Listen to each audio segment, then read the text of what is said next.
Now then.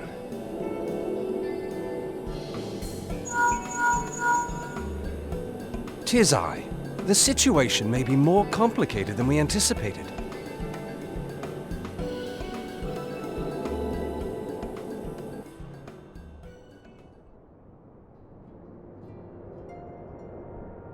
Indeed, I shall remain watchful.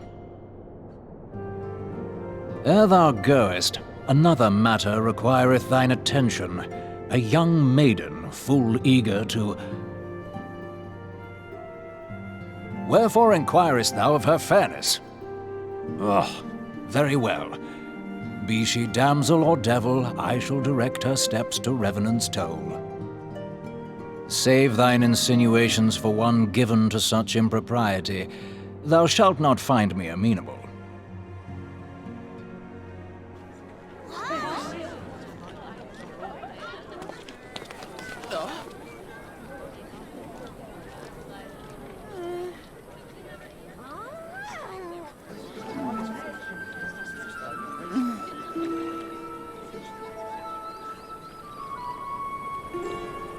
Far across the sea from the land of Domar have we traveled. We seek audience with the ruler of these lands. Who here speaks for you?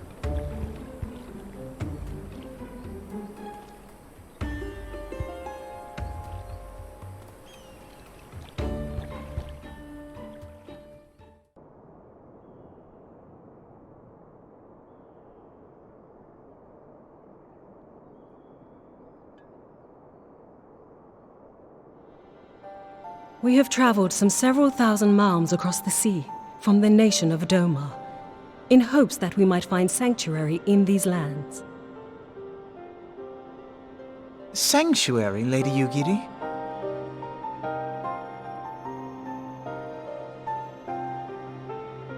Aye.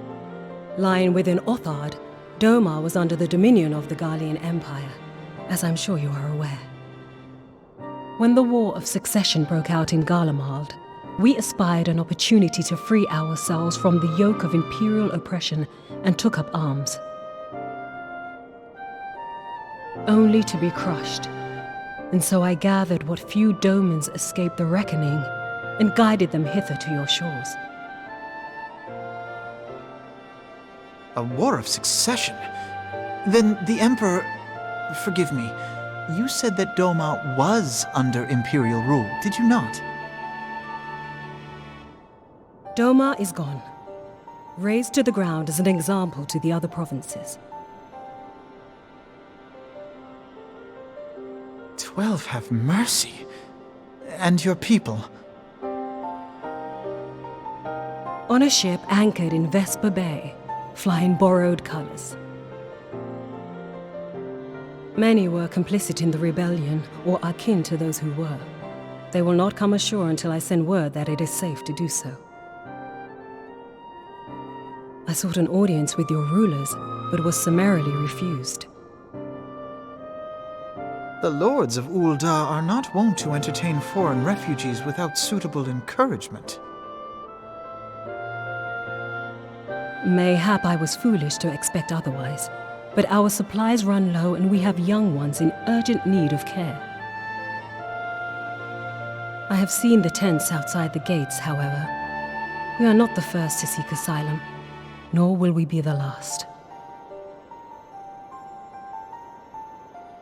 Be that as it may, Ul'dah is no friend to Garlemald. Your tale would stir the hearts of many men and women here. The Sultana and the Syndicate will not be so easily swayed, but I shall see that you are granted an opportunity to plead your case. This is within your power? Well, far be it from me to boast, but I do have the ear of certain influential individuals. I am in your debt. Lady Yugiri, forgive me for observing, but your choice of attire seems like to evoke feelings of mistrust. Men are wont to fear the unfamiliar.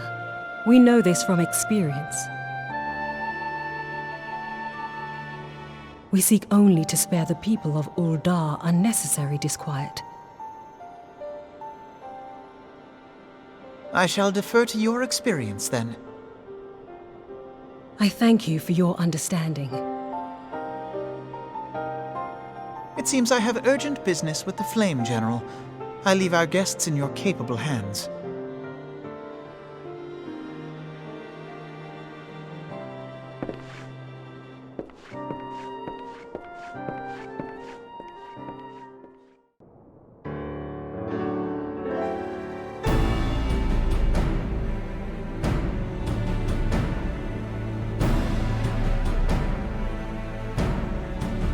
I, Ugiri of Domar, am honored to meet you at last, Your Grace.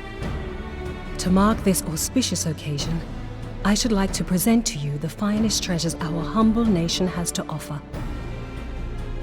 Alas, the circumstances which have brought me here today have divested me of both time and dignity. I come before you as a pauper in direst need of aid, to request that you grant my people asylum. I, Nanamo, 17th in the line of Ul, welcome you to our city. Be at ease, Lady Ugiri. Although I myself have heard the tale of your misfortune, I would ask that you recount it once more for the benefit of the others here present. As you wish, Your Grace. For many years, my nation, Domar, suffered under the yoke of imperial rule, and my people yearned to be free. Thus, when a war of succession broke out in Garlemald, we sought to take advantage of the chaos and reclaim our liberty. Alas, our enemy proved less preoccupied than we had hoped, and our rebellion was put down in the most brutal fashion. Those who survived, how many do they number? More than 200 souls huddle within the cramped confines of our own galleon's hold. Yet this figure accounts for but one of a number of ships which escaped the purge. It is my hope that you will allow us all to dwell within your walls. Should that prove unfeasible, however, I humbly ask that you accept as many of my people as your resources allow.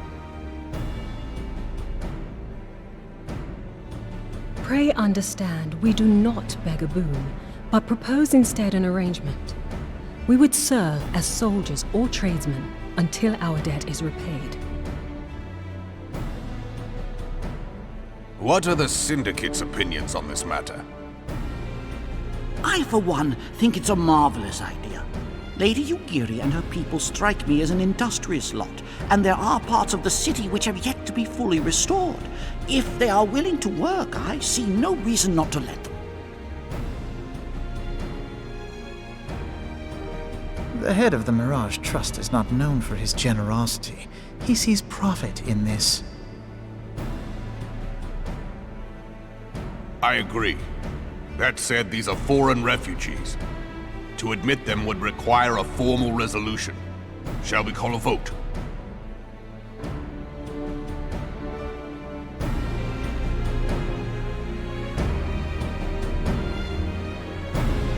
The law is the law. Lord Lolorito? Tell me, are you blind or willfully ignorant? Even now, our streets are choked with the displaced victims of the Calamity and Alamigan refugees. They live hand to mouth, subsisting on aid provided by the immortal flames, the cost of which grows ever higher. The wealth of Ul'dah is not without limits, my friends. And need I remind you that these refugees are prone to violence and criminal activity? You have all read the reports, I think. Without homes or employment, it is only a matter of time before men grow desperate and take that which they imagine has been unjustly denied them. Yet, knowing this, you would have us swell their ranks. Mayhap you think the brass blades and the flames are not hard-pressed enough? Some say the chairman of the East Ul'dah Trading Company passes Gil thrice daily. This may explain how he came to be the wealthiest man in Ul'dah. Or it may simply be that he's ruthless beyond reckoning. Surely the Sultanate can support the few hundred domins Lady Yugiri represents. That our resources have been taxed, I do not deny. But we are hardly in danger of financial collapse. I move that an exception be made. An exception, Your Grace? I am suddenly reminded of a similar debate some years ago regarding a number of Alamigan refugees, if memory serves. What were your words that day? Yes. The law is the law. And so our visitors remained in Little Alamigo. Mayhap our wise and benevolent Sultana would be so good as to enlighten us as to which other of our laws should not be upheld. Mind your tongue, Lolorito. My lord, I share your concern for the welfare of our great nation, but we must endeavor to take a longer view. You know as well as I that people can be a resource still more precious than Gil. Precious or not, they were never yet so reliable. And unlike those who frequent your establishment, I have no desire to gamble with my future. Ul'dah's greatest asset is, and has ever been, her material wealth. We risk this at our peril. One need only look to Teleji Adeleji's example for evidence of the danger in allowing sentiment to dictate policy. How far the vaunted Mirage hath fallen, both in repute and profitability, since he began employing refugees. How I choose to conduct my affairs is not your concern, my lord. A proposal has been tabled. Given its urgency, I move we forego further debate and call a vote. To accept the Doman refugees or not. Those in favor, I bid you remain. Those opposed, I bid you leave.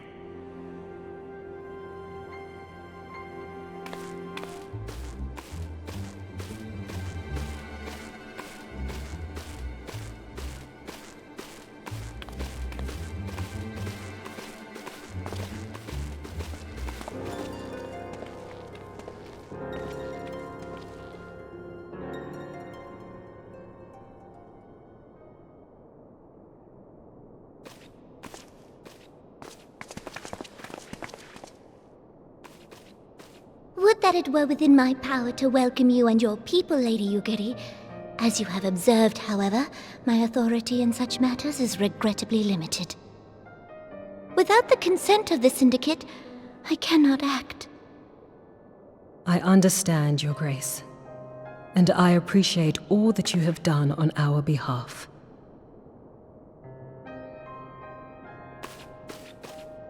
The nerve of the man! If that bastard had not forsaken the eastern trade route, Little Alamigo would now be thriving. Oh, that you should have traveled so far under such dire circumstances, only to be refused in this manner is utterly unconscionable. Pray, accept my sincerest apologies.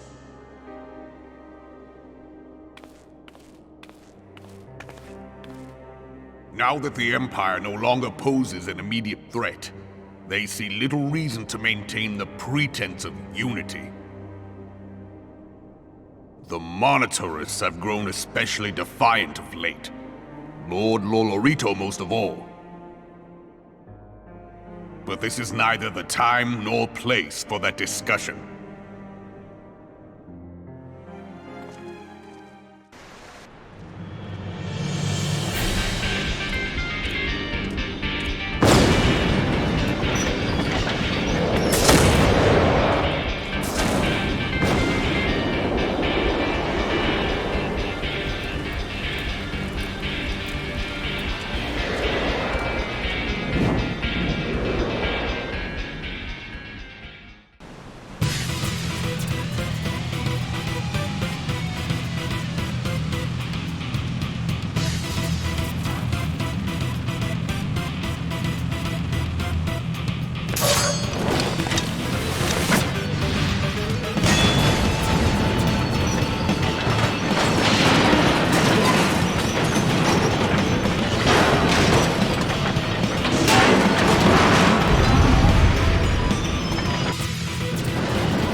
How goes the fishing?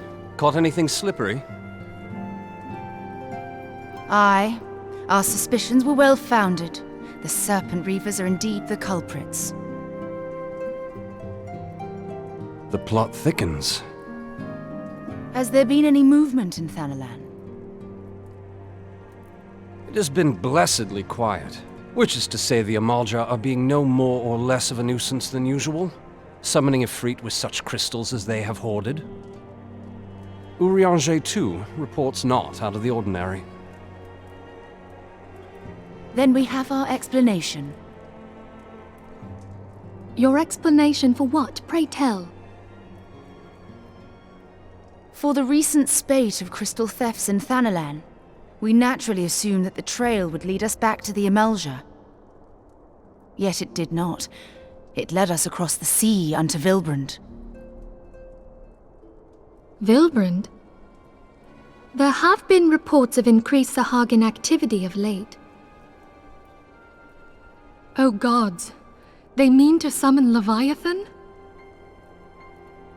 That is the way of it, I fear. Whilst conducting our investigation on behalf of the mineral concern, we came upon evidence implicating the Serpent Reavers.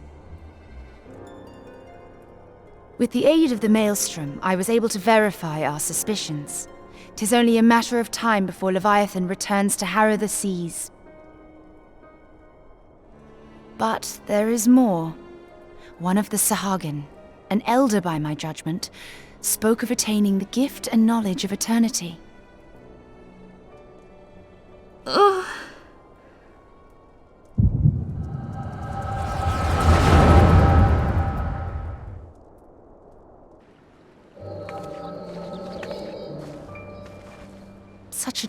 disturbance in the ether. If I did not know better, I should think this device defective.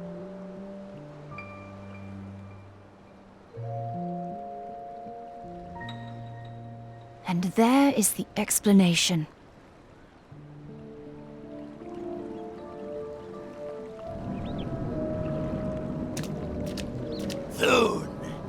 Soon it shall begin. Our Lord shall rise midst surging waves to wash away the finless ones. And I shall be granted the gift and knowledge of eternity, and with the emissary stand equal. Then shall I know no cessation, no oblivion.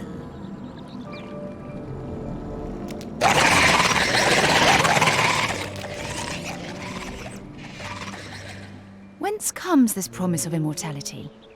The emissary? We have outstayed our welcome.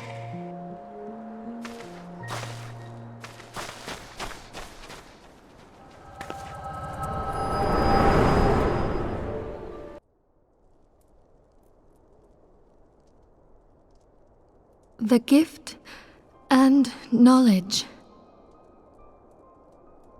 Are the two of you quite well? You shared that vision, did you not? Even before the Sahagin made mention of the emissary, I recognized Elidibus's words. He is behind this. But surely it is not within his power to grant the echo. My lady, unless we act swiftly, Leviathan will rise again. The Admiral has already requested that we intervene to prevent this. Failing that, we are to attend to the Primal's extermination. She will have our full cooperation. Let us make haste to Limsa Lominsa. I mean to play a part in this mission. Tataru, pray, take charge in my absence. My lady, are you sure this is wise?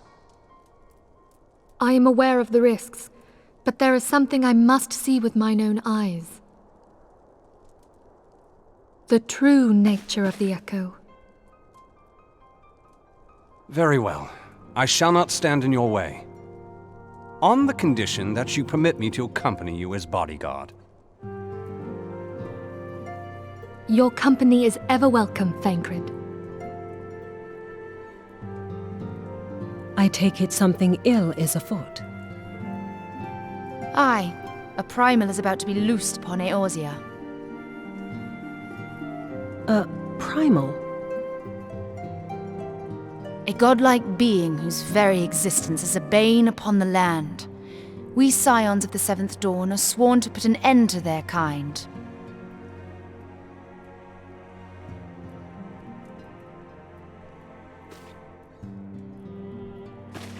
I see. Know then that I am learned in the arts of war. In return for the kindness you have shown my people, I would lend you my blade. It would be most welcome. When contending with a Primal, one can never have too many able allies. If you crave a more intimate understanding of the problems facing Eorzea, this experience is like to provide it. Be sure to come well prepared.